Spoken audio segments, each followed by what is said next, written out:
When I go cycling, the first thing that comes to my mind is freedom. Well, the challenge, getting your pulse rate up, that's just nice. We're in Florence right now. I have met with 2 other haemophiliacs who cycle, one older, one younger. This morning I was riding like in a dream, because I was riding with Henrik, that is a friend of mine from Denmark and an hemophilic guy, and also with Alex Dowsett, that it's an ex-professional cyclist that won so many stages in very important races. Well, I've been riding with Alec and Giacomo, who were both really skilled racing bike riders, which I'm not. This is the first time in more than 10 years I'm on a normal bike, but it was good fun, and I really enjoy seeing the ability they have to use their bodies in full. That's probably the first time I've ever ridden with haemophiliac cyclists. I think the thing with Henrik and Giacomo is we are a very visual representation of how far treatment has come.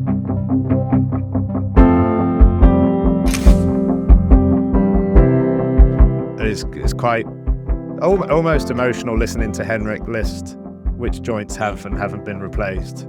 But he's managing it, and he's managing it with a smile. He's positive. I have 2 ankles. One is replaced and one is stiffened. I have 2 knee joints that are replaced. There's a little pressure because I can't bend enough, so I can feel that.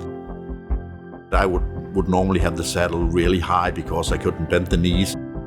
But I love the feeling of using the body. I always loved that, and you get that riding a bike. And then there's me, who's had the career that I've had. A couple of joint nuisances, but probably not worth mentioning in the same conversation as Henrik, who's having to manage so much. And then you've got Giacomo, who's much younger, who's never had an issue. Like, he wouldn't know what a joint problem feels like, let alone managing ongoing implications of joint bleeds from childhood.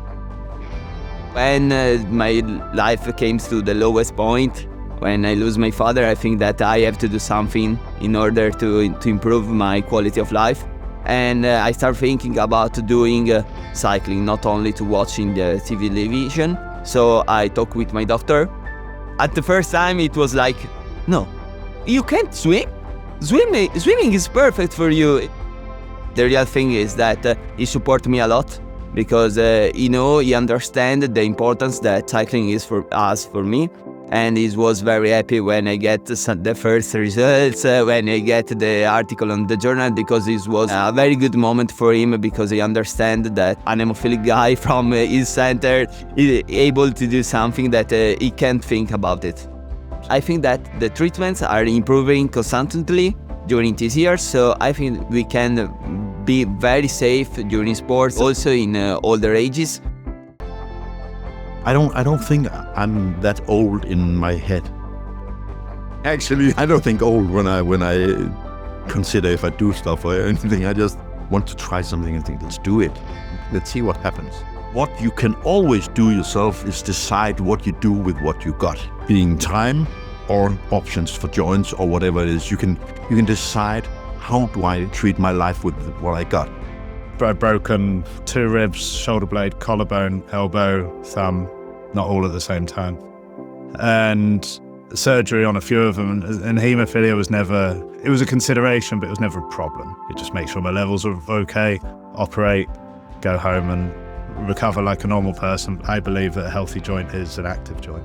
And to just go about my day without haemophilia in my mind in any capacity, it's just about removing haemophilia from the equation of life.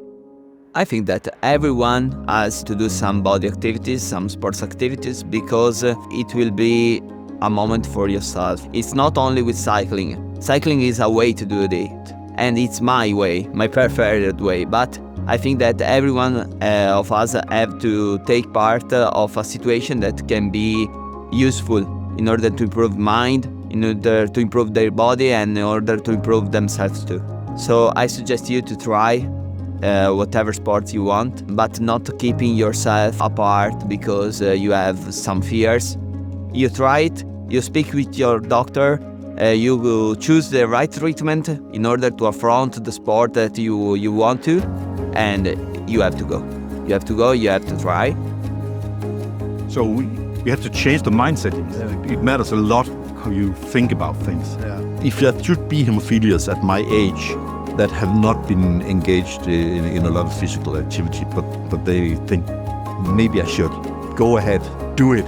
If there's something you think you would like to try it out. Find out if it's for you, and you might find out it's not. So yeah, go ahead and go for it. Henrik's pretty quick on the downhills. That was his